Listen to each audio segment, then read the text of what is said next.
వాల్మీకి రామాయణం బాలకాండలో 4వ సర్గ. ఇప్పటివరకు బాలకాండలో 3 సర్గలయ్యాయి. ఇది 4వ సర్గ.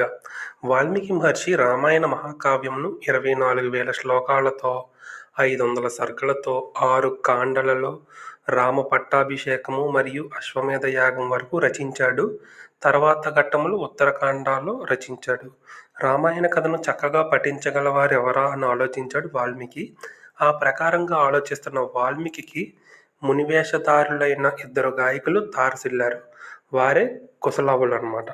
వాల్మీకి ఆశ్రమంలో ఉన్నవారు కుశలవులను చూచి ఎంతో సంతోషించాడు. వాల్మీకి తాను రచించిన రామాయణమును ఈ కుశలవులకు ఉపదేశించాడు. వాల్మీకి రచించిన రామకథను రామాయణమని, సీతాచరితమని, పౌలస్త్యవధ అని పిలవసాగారు. ఇవన్నీ రామాయణానికి పేర్లు అన్నమాట. ఏంటంటే రామకథ, రామాయణము, సీతాచరితము, పౌలస్త్యవధ అని ఇవన్నీ పేర్లు అన్నమాట. వాల్మీకి ఉపదేశించిన రామాయణంను కుశలవులు శ్రావ్యమైన కంఠంతో శృతిలయలు తప్పకుండా మృదు మధురంగా గానం చేయసాగారు.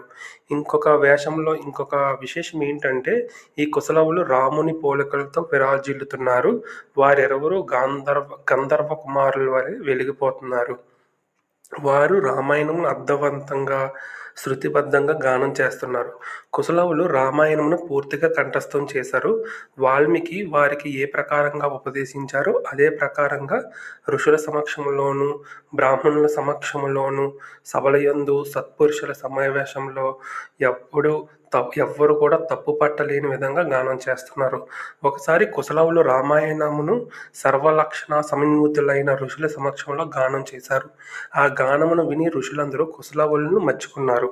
వీరి కంఠము చాలా మధురంగా ఉన్నది. ఎన్నడో జరిగిన రామ కథను కళ్ళకు కట్టినట్టు గానం చేశారు. వీరి జన్మ ధన్యమైంది అని వేణోళ్ళ పొగిడారు. అందులో ఒక ఋషి కుశలవులకు ఒక కలశము, మరొకరికి వీణ బహుకరించాడు. ఆ ప్రకారంగా కుశలవులు రాజమార్గముల యందు, వీధులలోనూ రామాయణం గానం చేయసాగారు. ఈ విషయం ఆ నోట ఈ నోట శ్రీరాముని చెవికి చేరింది. శ్రీరాముడు కుశలవులను రాజభవనము పిలిపించుకున్నాడు. తాను తన సోదరులు, మంత్రుల్లో ఉన్న సభలో రామాయణము గానం చేయమని కుశలవుల్ని కోరాడు. శ్రీరాముని కోరిక మేరకు కుశలవులు రామగాథను చాలా శ్రావ్యంగా, మధురంగా గానం చేశారు. వినువారికి చాలా వినులు విందు చేశారు. కుశలవులు చూచి శ్రీరాముడు ఇలాగన్నాడు: మహాజనులారా, ఈ కుశలవులను చూడండి. మీరు మునికుమారుల వేషంలో ఉన్నను వీరి మొహంలో రాచకళ ఉట్టిపడుతుంది. మీరు గానము చేసిన నా కథ నా మనసుకు ఎంతో ఊరట కలిగించింది, నా మనస్సుకు శాంతి చేకూరింది అని అన్నాడు శ్రీరాముడు. వాల్మీకి ఉపదేశించిన కుశలవులు రాముని ఎదుట గానం చేసిన రామాయణ కథ ఈ విధంగా ఉంది. ఏ విధంగా ఉందని మనం నెక్స్ట్ ఎపిసోడ్లో తెలుసుకుందాం. అక్కడి నుంచి యాక్చువల్గా రామాయణం స్టార్ట్ అవుతుంది. ఇక్కడ వరకు కూడా ఈ మొదటి 4 సర్గలు రామాయణం కథ స్టార్ట్ అవ్వక ముందు తర్వాత నుంచి అసలైన రామాయణం స్టార్ట్ అవుతుంది. జై శ్రీరామ్.